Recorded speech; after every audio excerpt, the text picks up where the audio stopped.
Due to technical difficulties, we are joining the program already in progress. They don't actually have empirical data, but they do a nice theoretical model. And they looked at the notion of, well, you have an attacker who's doing a brute force attack against your passwords. And if you have all your users change their password, then the attacker has to start over. And so that's going to slow them down if every 60 or 90 days they have to start over with their brute force attack. But they were able to model this and showed that actually it doesn't slow the attacker down very much.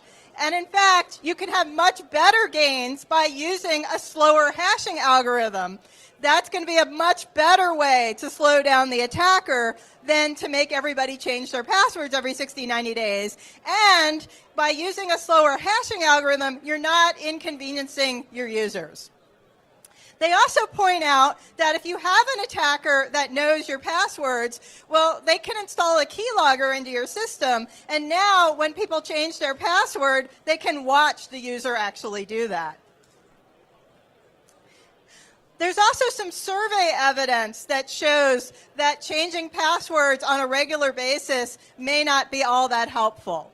So there's some work that was done actually a while ago, but I think if you repeated this today, you'd find very similar things where users say, when I know I have to change my password, I don't put that much effort into creating a good password in the first place.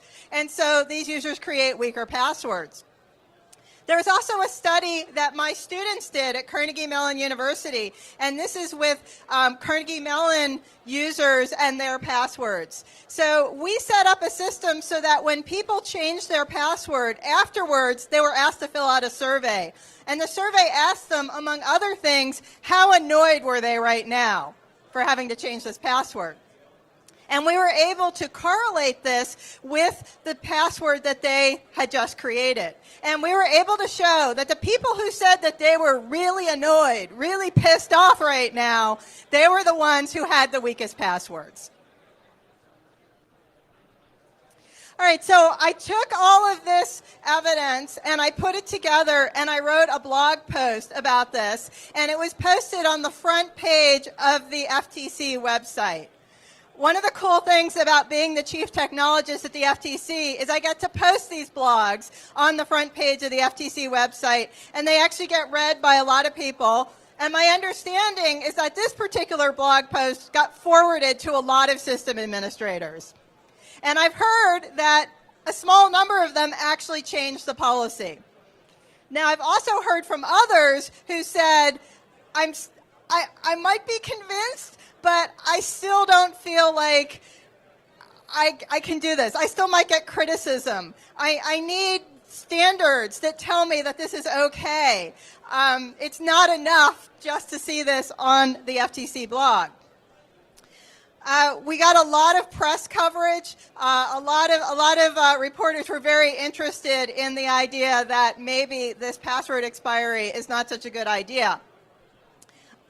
I'm not the only one saying this. In the UK, CESG has also been saying that. They blogged about this recently, and they actually had a report that came out, I think, last year that explained why this was not necessarily such a good idea. And then in May, NIST came out with the preview of their new guidelines about passwords, which you will hear about in a session later this morning. But among other things, these new guidelines suggest that you don't have regular password expiry. So hopefully we will have this as part of a standard that people can point to.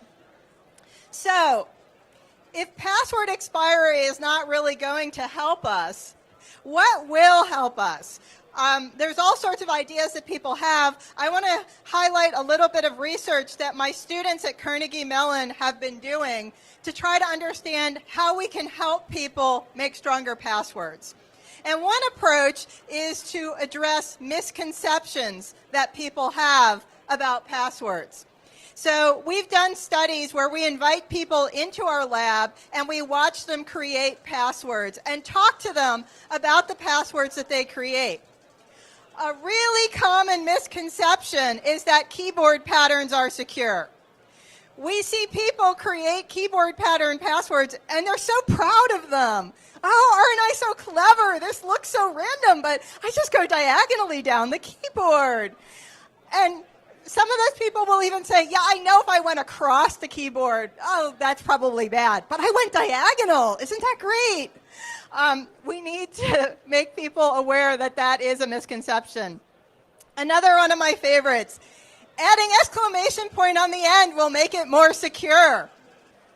And of course, we all know that that is wrong, but we have seen users in our lab create a password and they say, oh yeah, monkey's not a very good password, but I'll add exclamation point on the end. Now it's really secure. We did a study online. My student Blaze led this study, and he presented it this spring at the Chi conference. In this online study, we gave people pairs of passwords, and we asked them to tell us which one is more secure, or are they equally secure. So we're going to have a little audience participation here. I want you all to try this. Okay, so I have two passwords, and you guys are going to tell me by a show of hands whether the one on the left or the right, or whether they're equally secure. Okay, so we have I love you 88 and I eat kale 88. So raise your hand if you think I love you 88 is more secure. Okay, raise your hand if you think they're equally secure. And now raise your hand if you think I eat kale 88 is more secure. Okay, well, interesting. We have some split decision here. Our study participants thought they were equally secure. Probably they looked at them and said, well, they're the same number of letters, they have the same numbers in them, they're kind of similar. But actually, I eat kale 88 is 4 trillion times more secure. Yeah. So why is this? Well, I love you is one of the most common words in passwords. It's somewhere really big on my dress, which, if you haven't noticed, contains the 500 most common passwords from the RockU data breach. All right, if your password is on my dress, definitely this is a time to change your password. Okay, so so I eat kale 88, much more secure, or until now, because apparently people don't eat kale, or maybe they don't like to brag about it. All right, let's try one more. Which is more secure, Brooklyn 16 or Brooklyn QY? All right, raise your hand for Brooklyn 16, more secure. Okay, got a few hands. Raise your hand for they're equally secure. And raise your hand for Brooklyn QY. A lot more hands there. Okay, so our study participants thought that Brooklyn 16 was more secure, probably because they saw the numbers and said numbers and passwords are good. But as many of you knew, Brooklyn QY is 300,000 times more secure. And the reason for that is QY is a much less common thing to be in a password than 16. And so it actually ends up being more secure. So what we found is our participants were not completely wrong. So they knew to avoid common names and phrases. They just didn't realize that I love you was a really common phrase. They knew that digits and symbols were good and added strength to their password, but they were oversold. They thought that they provided a lot more security than they actually do. And interestingly, at the end of our survey, we asked them about what types of attacks they thought their password would have to withstand. How many guesses do you think an attacker is going to make? Well, some people correctly said a really, really big number, as many digits as they could fit in the little box we gave them. But there were a lot of people who gave us one-digit numbers for the number of guesses.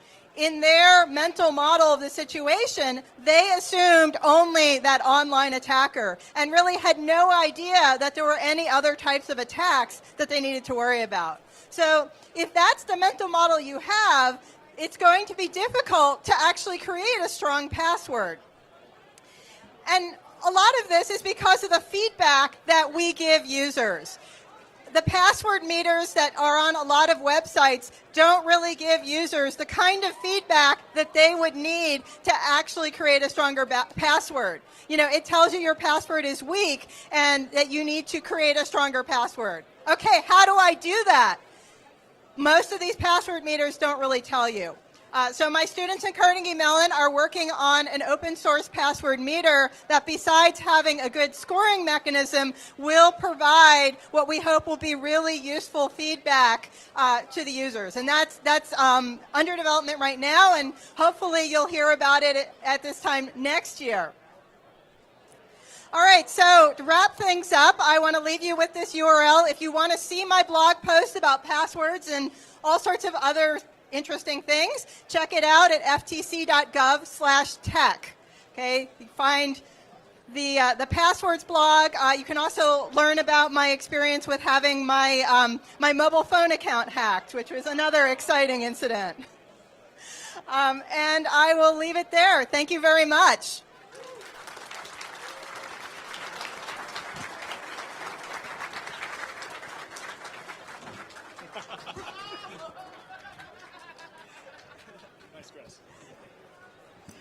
Thank you to Lorrie. I hope you enjoyed that one. She will be around, as I said, for the rest of the day and probably also tomorrow. Our next keynote speaker is Michael Kaiser from the National Cybersecurity Alliance, and he's here basically to help you. Earlier this spring, they were doing the World Password Day. I'm pretty sure all of you know about that day. And he's here to talk a little bit what the National Cybersecurity Alliance can do for you and some other stuff as well. So please welcome Michael Kaiser.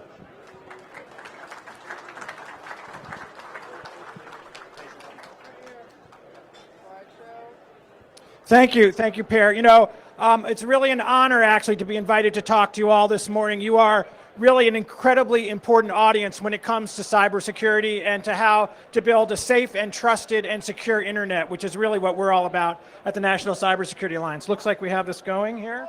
Holding on for 1 second. It's okay. You know, I'll just start talking a little about NCSA for a second. We are a public-private partnership. We work with government, we work with industry, we work with NGOs across the globe to promote education and awareness in cybersecurity, meaning teaching everybody how to use the internet more safely and securely. It's up on screen. No, that's not his view. That's a different view. Okay. So we work with companies all around the globe. We work with nonprofits like the Better Business Bureau, like EDUCAUSE, which is the IT professionals on college campuses. Anybody here from EDUCAUSE there maybe, or an IT professional on a college campus? Try clicking. There we are. So these are the core initiatives of the National Cybersecurity Alliance. I'll talk about these a little bit in a minute, but I'm really going to talk about creating a culture of cybersecurity. The Stop, Think, Connect campaign. Anybody heard of that? Yes, a few people. You should all know about this. National Cybersecurity Awareness Month. Everybody should know about that. And Data Privacy Day. These are all programs that originated out of the National Cybersecurity Alliance. Stop, Think, Connect was actually developed with the Anti-Phishing Working Group, or APWG, and I know a lot of you know APWG. Here's our board member companies. These are the people that support us with funding, but also with some power. Oops, it's kind of going ahead there. Look, I'm going to talk a little bit about a culture of cybersecurity here, but let me give you some basic truths about cybersecurity. We are only as strong as the weakest link. It doesn't matter where you are in that chain, if you're just a home user or you're all the way up to protecting the most important government or industry enterprise. Any weak link affects us all. The other truth we hold to be self-evident is that cybersecurity is a shared responsibility, right? That all of us play a role somewhere along the way in doing things to make the internet safer, more secure, and trusted. We like to say that everything you do to be safer actually makes the internet more secure for everybody else, right? So that's a really important notion that we've tested with people and is very strong. But let's talk about how we talk about cybersecurity. This is how we normally talk about it. We make it scary, right? It's all these fear kind of notions. There are hijackers, there are viruses, there's crime, you could be attacked, you could lose things, you could lose your identity, all those things. These are the outcomes of bad security, and we make it scary. We tell people, lock it down, don't use it, don't do this, don't do that. How many of you have teenagers, and if you give them a don't rule, you expect them to follow it? Not going to happen. That's human nature. When you tell people don't do things, they're not going to listen. How many of us talk about putting up walls between us and what we want to do online, right? That's the way we talk about security. If you're in security, you need to talk this way, right? This is your discipline, this is what you do. But when we talk about educating people to be safer and secure online, if we tell them you're not allowed to do things, don't do that, they're not going to listen to us. So we should never be surprised when they don't follow the rules. But what if we talked about security as enabling? What if we talked about building a safe and trusted internet isn't about stopping people from doing things, building walls around what they're doing, but actually good security allows you to do the things you want to do online. It lets you join communities, be connected with other people. It allows you to engage in commerce. It allows you to engage in content. And that's the way we start talking to people about cybersecurity and being safe online, about enabling them to do the things they want to do as opposed to stopping them from doing the things they want to do. This is a change in the way people talk about security.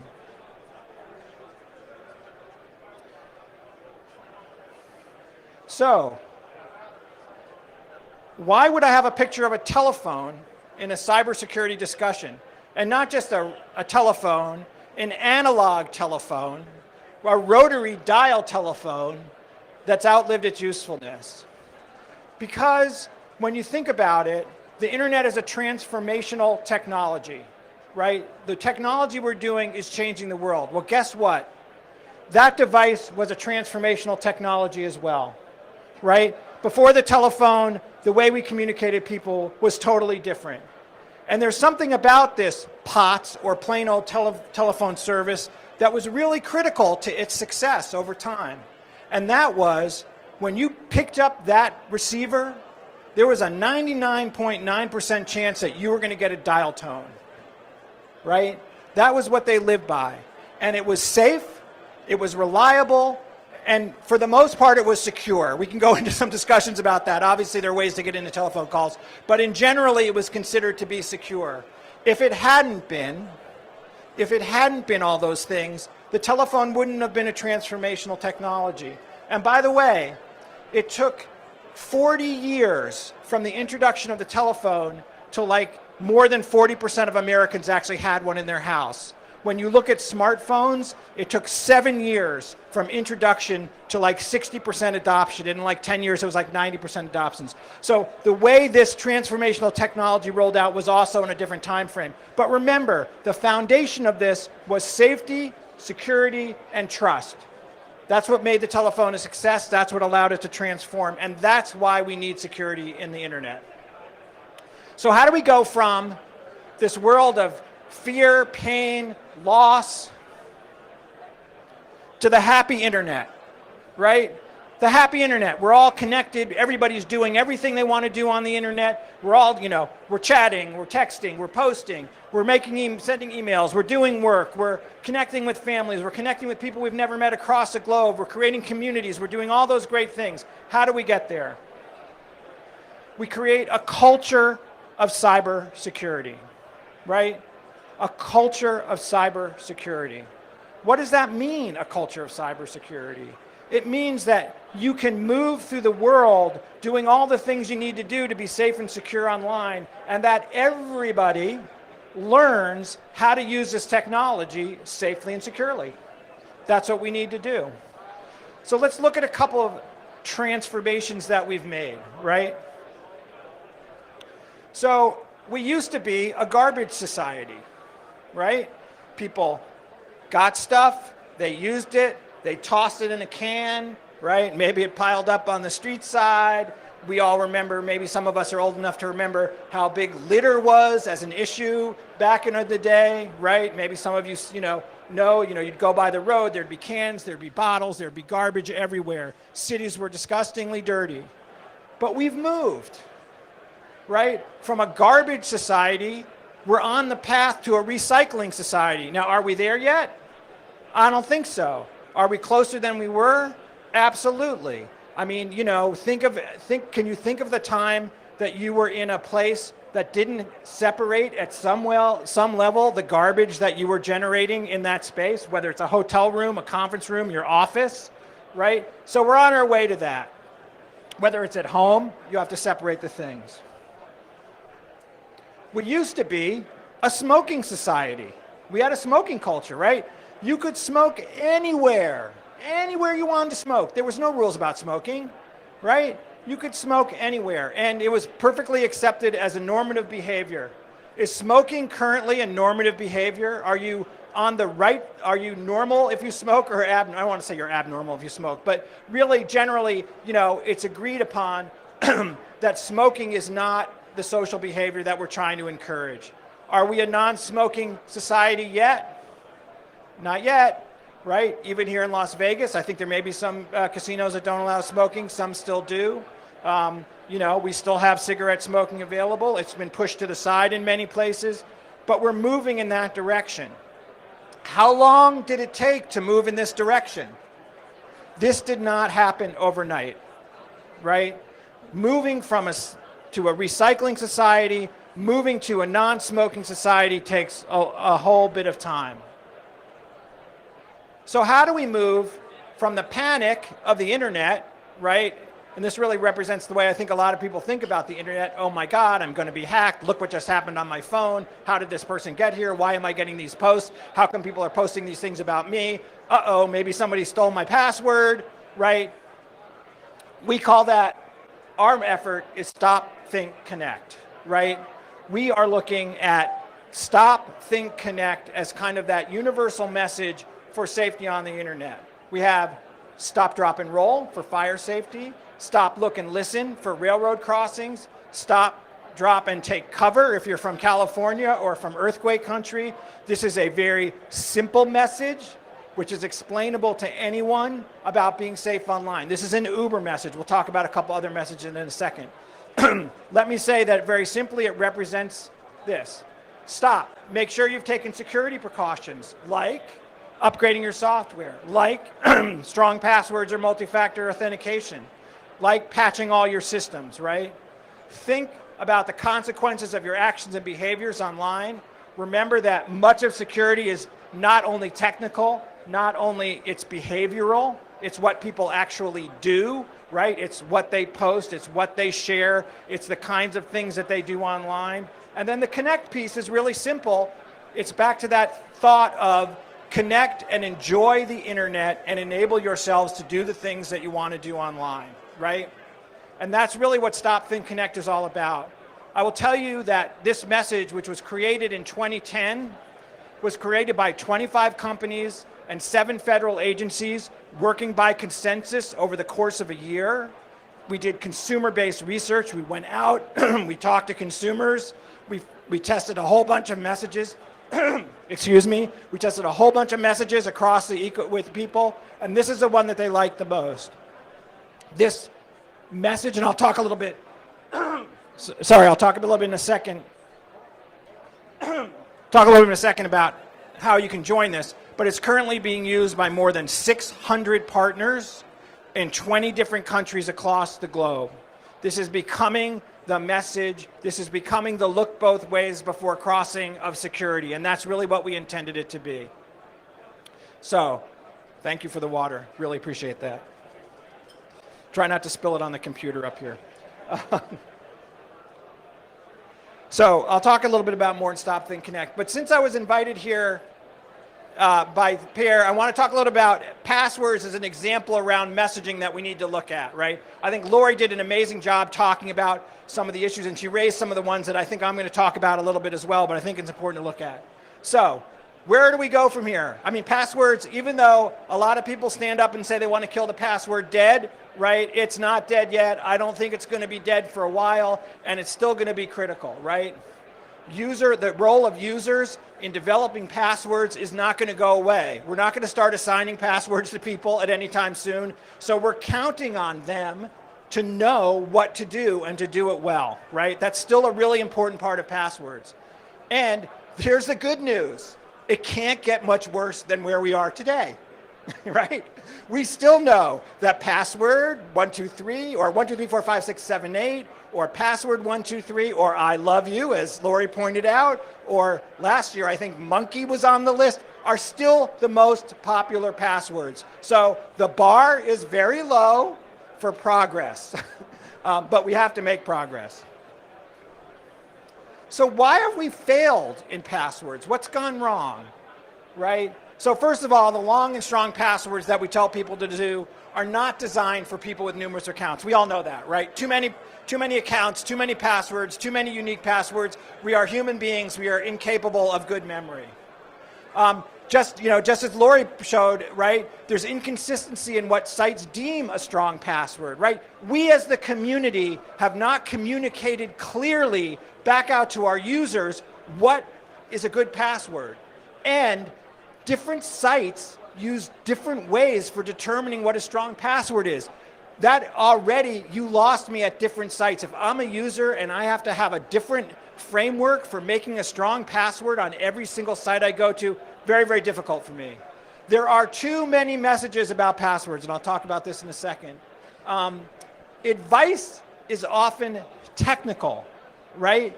Right? You can see people go blog how to make a strong password, and you'll see all this technical advice about how to do it. Do this, do that, add this, add that.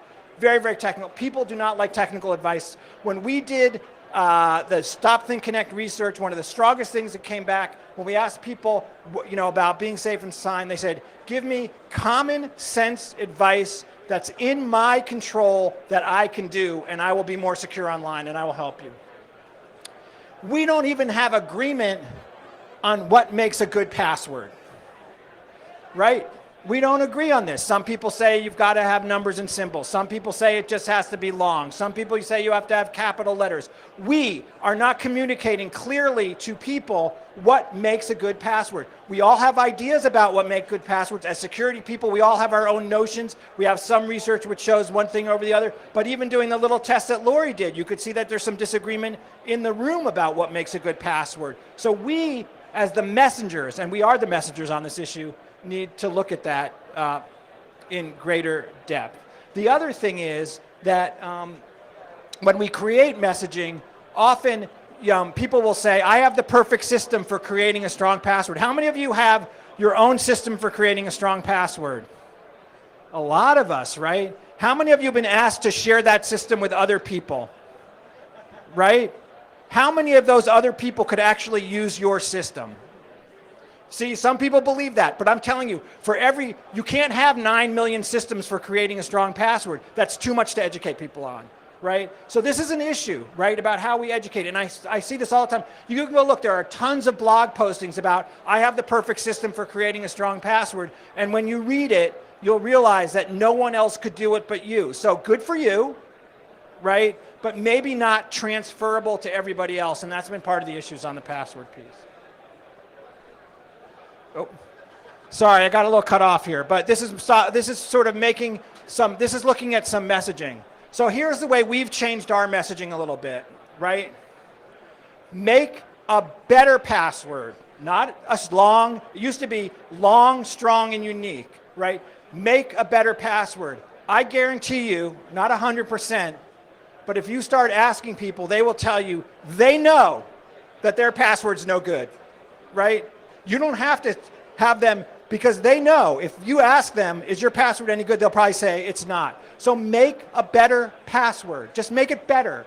Whatever you want to tell them to make it better. Make it a little longer, make it something like that. But don't just say if you say every account after long, strong, just make a better password.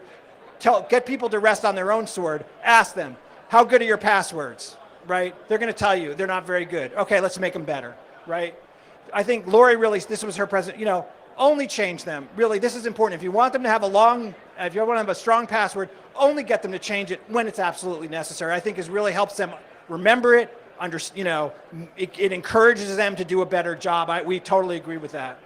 Start by focusing on core accounts. One of the issues in messaging about passwords is that we say you've got to have long, strong, and unique passwords, right? Well, people could have 20, 30, 40, 50, 60 different accounts, right? That's not possible. So what is it, in security, we always talk about, protecting the core, right? Getting around, building up layers. What's the most important account you have, right? For me, when we talk about this in the media and people to ask me about this question, I say the most important account you have is your email account, and that should be the account with the most strongest entry access as possible, the strongest way to get in. Why is that? Pretty simple, right? If I can get in your email account, then most likely I can reset your password on every other account that you have.